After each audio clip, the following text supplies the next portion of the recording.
সারা দেশের মতো চট্টগ্রামেও উৎসবমুখর পরিবেশে শান্তিপূর্ণভাবে সম্পন্ন হয়েছে শারদীয় দুর্গাপূজা।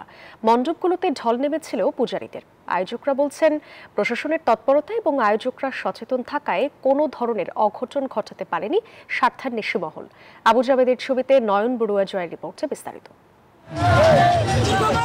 বৃহস্পতিবার প্রতিমা বিসর্জনের মধ্য দিয়ে শেষ হয় সনাতন ধর্মাবলম্বীদের সবচেয়ে বড় শারদীয় দুর্গোৎসব। চট্টগ্রামের পূজা মণ্ডপের এই দৃশ্যটি প্রতিমা বিসর্জনের আগ মুহূর্তে নেচে গিয়ে উল্লাস করছে সনাতন ধর্মাবলম্বীর সব বয়সের নারী পুরুষ। এই দৃশ্য প্রমাণ করে যে শান্তিপূর্ণ পরিবেশে দুর্গোৎসব শেষ করতে পেরেছেন তারা।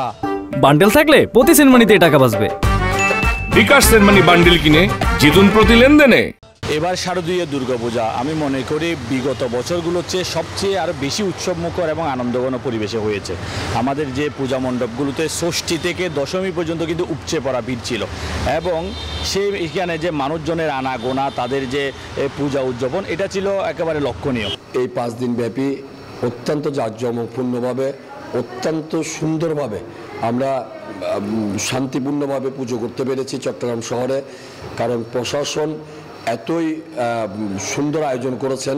সব পূজা মণ্ডপে সতর্ক অবস্থানে ছিল সেনাবাহিনী, বিজিবি, পুলিশ, র্যাব, নৌবাহিনী, আনসার সহ বিভিন্ন আইনশৃঙ্খলা বাহিনী।